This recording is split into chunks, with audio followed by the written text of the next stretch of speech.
Good day everyone, and welcome to my AP Psychology Review. I'm Roman Fedoruk, and today we'll be looking at stress, what it is, what it does, how psychologists classify it, and how to deal with it. Let's do this. Now we come to the first question of what is stress? Well, stress is defined by psychologists as the psychological and physiological response to a condition that threatens or challenges the individual and requires some form of adaptation or adjustment. Stress is caused by stressors, which are things or conditions which produce emotional or physical arousal. These furthermore can be classified into one of three categories: everyday, workplace, and catastrophic stressors. Everyday stressors are those that one gets when one has to make decisions, struggle to take better control of one's life, or suffer from being inherently different from the majority of those around them. Generally, these stressors are ubiquitous. Workplace stressors are those which one deals with in their professional environment and capacity, and can arise from a variety of factors such as how much work one has to do, the kind of work one has to do, the mental and physical challenges entailed with it, and how much control one can exercise over one's working conditions. Lastly, catastrophic stressors are those massive and unpredictable events that we typically cannot control, such as war and natural disasters. These events can evoke very severe stress reactions when one is a victim of them firsthand, and can also have some very strong psychological fallout. As an example of stress in action, one simply has to look at the fight or flight response, in which the body secretes stress hormones, such as epinephrine/adrenaline, to increase heart rate and prepare the muscles for immediate action. This is an automatic process that occurs whenever we perceive a threat to us in our environment, and it is an adaptive behavior that humans have evolutionarily inherited. Our second question, what does stress do and how does it work? In general, stress causes both physical and emotional arousal in the body, and the relationship between these two factors is the key difference between the two main theories on how stress works in the body. The first of these theories is the general adaptation syndrome, developed by Hans Seidel, which states that physical processes that prepare the body to react to stressors initiate the moment that the stressor is perceived, regardless of how the person perceives it. This response is comprised of two elements: specific and unspecific responses. Specific responses are behaviors that are only displayed in reaction to a certain stressor, such as shivering in the cold. On the other hand, specific responses are a collection of physical and psychological processes that are initiated in response to stress in all forms. And the general adaptation syndrome is based upon three stages of unspecific arousal. The first stage is the alarm stage, in which the hypothalamus signals the adrenal glands to secrete glucocorticoids, heart rate escalates, blood flow escalates throughout the body, and emotional arousal begins the moment the external stressor is perceived.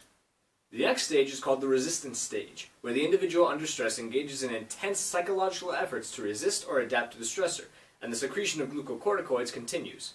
This stage is variable in length as according to the intensity of the stressor and the individual's adaptability, which makes it dangerous because excessive secretion of glucocorticoids can have several negative impacts on the body. Lastly, we have the exhaustion stage, which occurs if an individual fails in his/her efforts to cope with the stressor.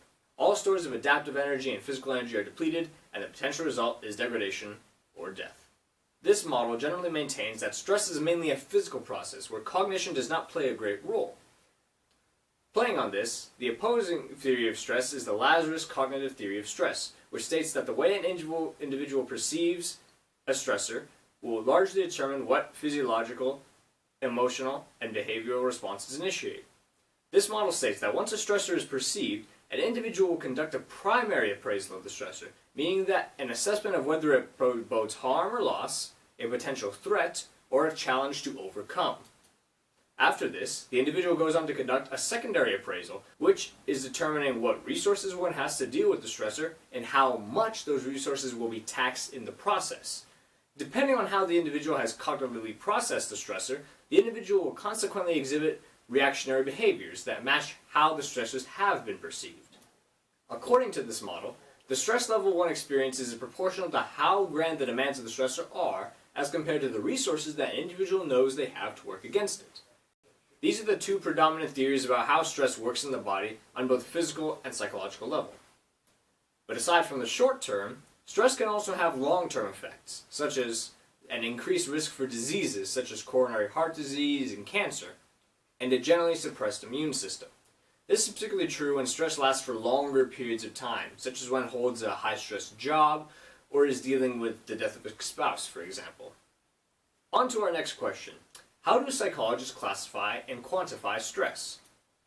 As with theories on how stress works in the body, there are also two major systems that psychologists use to classify stress: the Social Readjustment Rating Scale and the Hassel System. The Social Readjustment Rating Scale was developed by researchers Holmes and Ray, and it attempts to numerically quantify stress by ordering events based on the amount of stress they cause and in turn assigning them a numerical value, from 1 to 100, 100 meaning that it produces the most stress. The system consequently uses the number an individual gets from adding up all the sources of stress currently affecting them, each with their own number, to predict whether an individual will develop a stress-related ailment or psychological ailment within the next 2 years. However, this system is criticized because it does not take into account how an individual perceives the events, which in turn can affect how stressful those events will be for that particular individual. The second system used is the Hassel System, again developed by Richard Lazarus. This system states that the majority of stress is due to accumulated hassles, which are small tasks that an individual must endure throughout the day and cause aggravation. Examples of which might be waiting in lines or not getting enough sleep. This system rates hassles on a scale from 1 to 3, 3 being the most stressful, as per how the individual perceives the hassles in question. The system has been shown to be more accurate for predicting the onset of physical and psychological ailments in response to stress, as well as for predicting stress levels during life-changing events based on the hassles an individual must cope with while going through that event.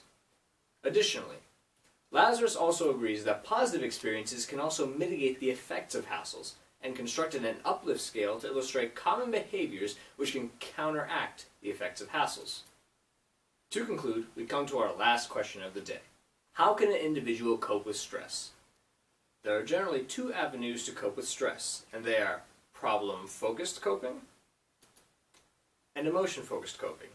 Problem-focused coping is centered on reducing, modifying, or eliminating the source of stress. For example, if a fly is in your proximity, a problem-focused coping method would be to swat the fly.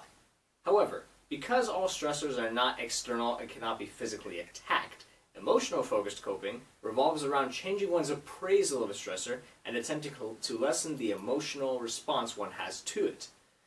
This can come in the form of choosing to think positively about a seemingly negative situation, or it can take the form of behaviors that are meant to increase positive stimulation, if only for a brief time. Unfortunately, misguided emotional coping can take the form of excessive drinking, tobacco use, promiscuous sexual behavior, or drug use, which can in turn become sources of stress as well. Well-balanced individuals, however, tend to use a combination of both of these approaches to coping, as well as a third approach called proactive coping. This additional approach entails doing things before the onset of a stressor to minimize its impact. For example, if you know that you typically become very anxious on the day before a test, out of feeling that you simply aren't prepared, proactive coping would mean that you establish a study plan well before the test day to ensure that you cover all the material you need to cover, and in turn minimize the feelings of unpreparedness that come to you on the day before the test. Lastly, another very useful coping tool for stress is exercise. Exercise, whether it be in the form of running, weightlifting, swimming, hockey, or tennis, help to minimize stress levels by triggering positive physical responses in the body, such as the release of endorphins. Additionally, exercise strengthens the body in a variety of ways, which can better prepare an individual to deal with the periods of excessive stress whenever they may happen to occur. Well, that's it, everybody. A general overview of what stress is, how it works in the body, how psychologists classify it, and how you can cope with it. Hope you learned something and enjoy the rest of your day.